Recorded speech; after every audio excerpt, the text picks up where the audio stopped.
I'd put you over my knees and spank you. Would you like? You'd probably like that. No, I think I'm very normal. I think I'm very normal, and I love when I grew up. You know, I think it was like a very normal time. If you were white, yeah. Yes, if you were white. Oh la la. Imagine being a self-hating white person in 2024. Gosh, you'd probably have to be somebody like Jane Fonda or even Bill Maher, who apparently the left is now turning on. They thought he was one of them, or they thought he was a centrist, but apparently, according to the internet, according to YouTube comments, he's turning into a right-winger because he's not quite as self-hating as you're supposed to be in current year. Yeah, you know, some of you, I did a video a few days ago from the same interview. I did a clip from the same interview, and a lot of you out there had a lot to say about Jane Fonda, or Hanoi Jane, as some of you still call her. And yeah, so I thought, why not do another clip from this same interview? It's very interesting. Serial liar Jane Fonda is still hating on white people, hating on everything that's American, apparently. You know, she's still an activist, absolutely, and she's still fighting the good fight, because that's what you do in 2024. You fight the good fight. You're a good liberal, just like everybody in my family. You're always trying to make things better, because making things better is what being a good liberal is all about, you know, making the world a better place, healing the world. That's what it's all about. Let's get into this clip a bit more and see what Bill Maher and Jane Fonda have to say. I do. Really? Why? Except the tequila's really good. Why? What do you think is so different about me? Just your worldview is so totally different than mine. I don't see people the same way. I don't see... You think I'm a cynic? I think you're very cynical. I know. Yeah. But don't you think the world makes you cynical? I don't know. I'm not cynical. And I've been around longer than you. Yeah. A good 20 years more. You could be my son. I'd put you over my knees and spank you. Oh, la la. Yeah. Jane Fonda coming in hot with the banter. Would you like? You'd probably like that. No, I think I'm very normal. I think I'm very normal, and I love when I grew up. You know, I think it was like a very normal time.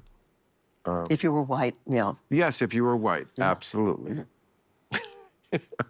Glad we said that. I mean, you know, I can't help that, nor could you, when we were born and how we were, you know. I mean, I think... The color of our skins. Yeah, I mean, the problem with race, I always feel, is like, you and I personally didn't do it, but our race did it. And continues. And our race did it, yeah. It's not like as if people have been separated and self-segregating through all eternity since the dawn of human time. No, nothing to do with that. we benefited from it. In fact, it seems to be that the more you try to go against reality, the more it causes problems. And still do, yeah. Yeah, but less than before. I feel one problem liberals have is they don't feel like they can acknowledge progress because it somehow makes them less good. They just have to always, there's more work to be done, and there always is more work to be done. We're humans on Earth. There always will be. But No, but it's pretty serious for people of color. what is? The ability to live a middle-class life, the ability to accumulate wealth, the ability to own a home, they are prevented from doing those things by laws that remain in place, like redlining and mortgage issues and so on. Redlining, mortgage issues. Wasn't it mortgage issues that caused the 2008 financial crisis when the federal government basically ordered banks to give mortgages to people who were completely unqualified to repay those mortgages as part of some sort of grand scheme to give more disadvantaged people the ability to buy homes, even though they couldn't afford them? Isn't that where that ended up? So forth. that remain in place? Redlining? Mortgage issues, they can't get the same It's not loans again. and mortgages that we do, white people do. It's So much BS in this. Yeah, poor people can't. That's true. Yeah, if you're poor, if you have a bad credit score, yes, you will have trouble getting a mortgage. Now, as anybody who listens to this channel knows, I don't live in the United States. I haven't lived there for a very long time, over about 35 years now. And so I've never really been a fully functioning adult in the United States. But yeah, and in the European country where I live, we don't have such a thing as credit scores. But yeah, when you go to get a mortgage, I have bought 2 houses and lost them in 2 divorces, but that's for a topic for another video. When you're going to get a mortgage here in this country, yeah, I don't think the color of your skin, as Jane Fonda says, has anything to do with it. They want to know if you can pay it back. That's what they want to know. You know, if you can show that you have the means to make a down payment and to make your monthly payments, they're quite happy to give you a mortgage. it's not against the law to discriminate when you for a business to hand out. I guess there must be some laws, but they're not. I don't know. They're still discriminated against. I don't know about the laws. How about some specifics there, Jane Fonda? Perhaps, we'll need a source on that. It still happens. It's very hard for black people. Well, racism still is with us. The question I think we're asking is it institutional? I mean, you can never. It's institutional in terms of wealth accumulation. It's very hard for people of color to accumulate wealth the way we can. Definitely the biggest factor when you look at discrepancy is family wealth. It's crazy. Like the average net worth. This obviously is a legacy of our despicable history. I mean, for the longest time, black folks couldn't own anything. Do you consider it very radical? But the question then is, how do you address that? Well, you try to organize in the mortgage banking community. I just spoke to a conference of mortgage bankers. That's one way. Well, We have to change the laws. What did she say to that conference of mortgage bankers when she was speaking to them? What laws do we have to change? It was the laws, it was the deregulation of lending in 2008 that led to, or before 2008, that led to the 2008 crisis. Yeah, what laws exactly do we have to change, Jane Fonda? She obviously is so out of touch with reality, this woman.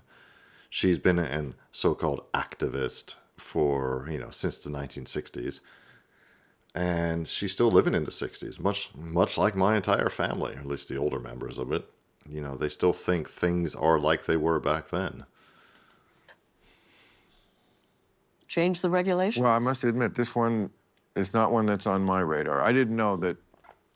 I certainly was aware that, for different reasons, I thought black folks sometimes did have a harder time just getting a mortgage, getting a loan. That's just individual racism that people have. These people just have stereotypes.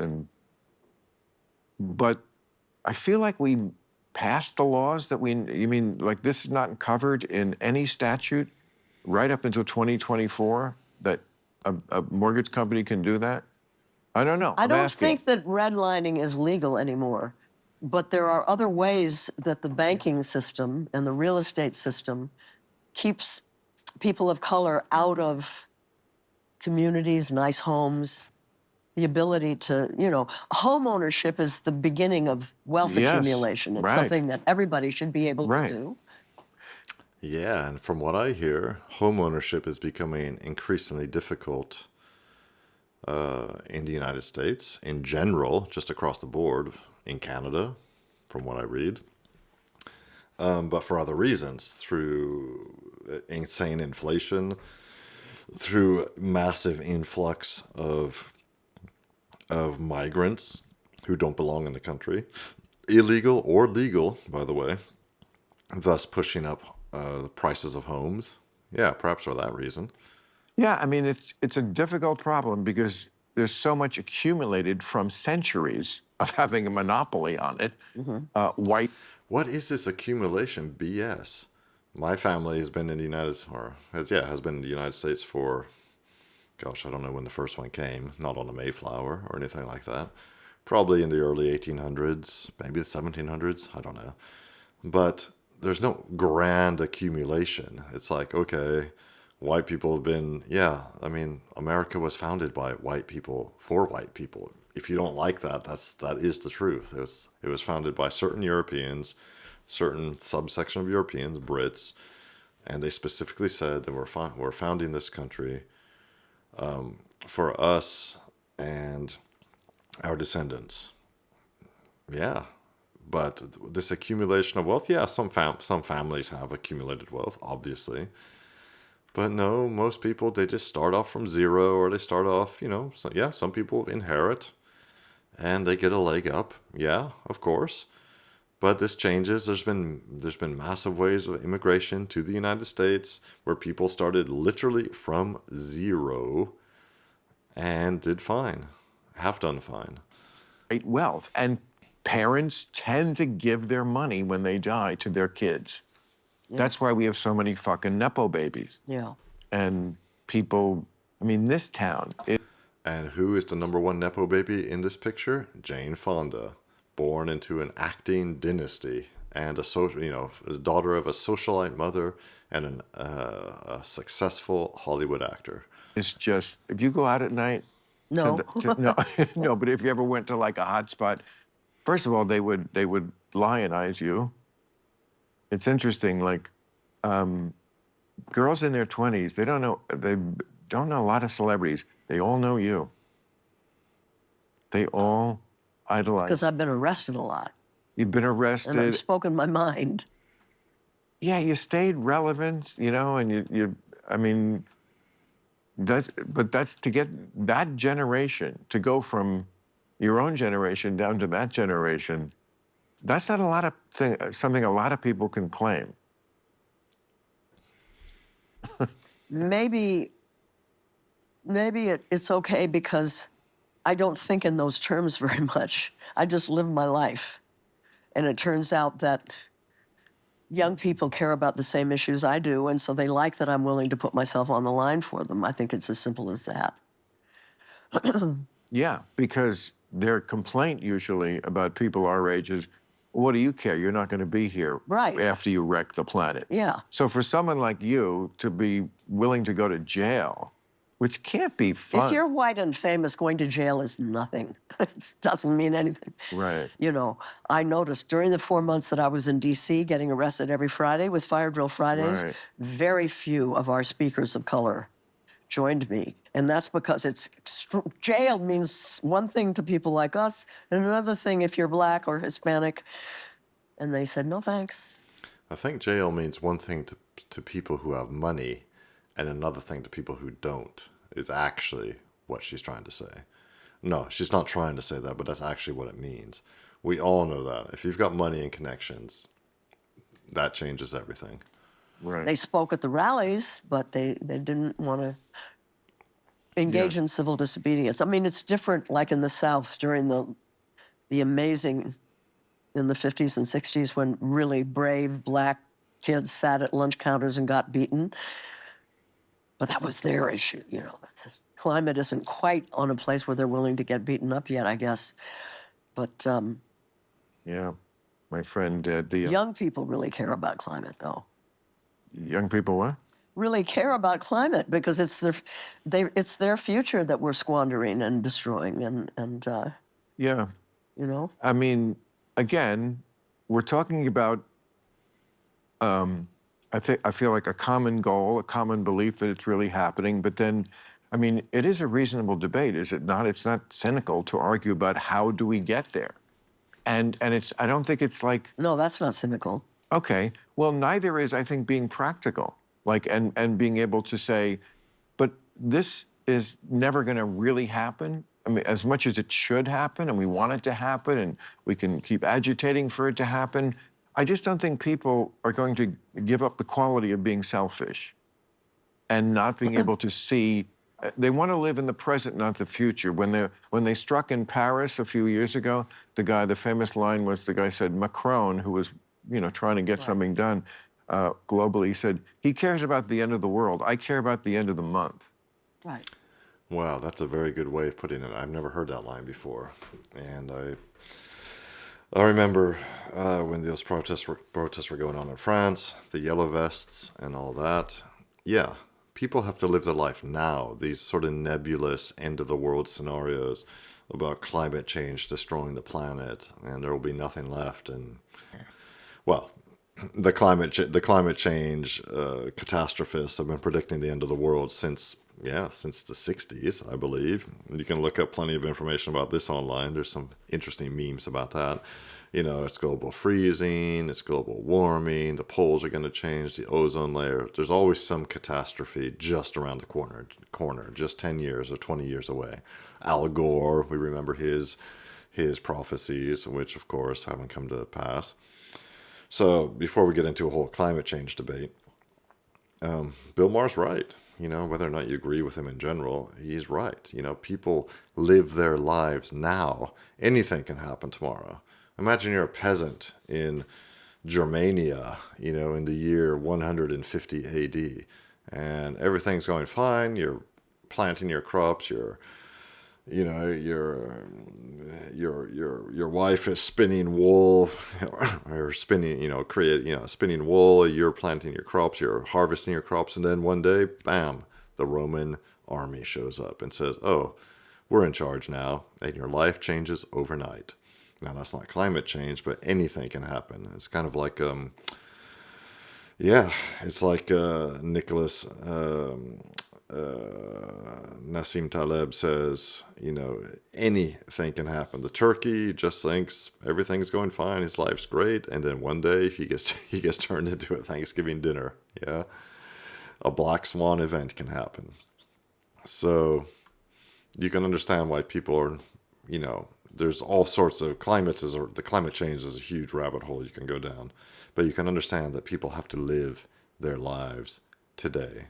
That's the way it is. Now, let me know what you think about this bit of the clip from this interview. Jane Fonda, to me, she just seems completely and utterly out of touch. She's living 60 years in the past. And Bill Maher is, again, being very kind with her. He's still being sort of a libtarded centrist, I would say. YouTube and Reddit call him a right-wing fascist now, of course, because that's year 2024 for you. But let me know what you think in the comments. In the meantime, don't forget to like and subscribe. It really helps me grow the channel and continue making content for you.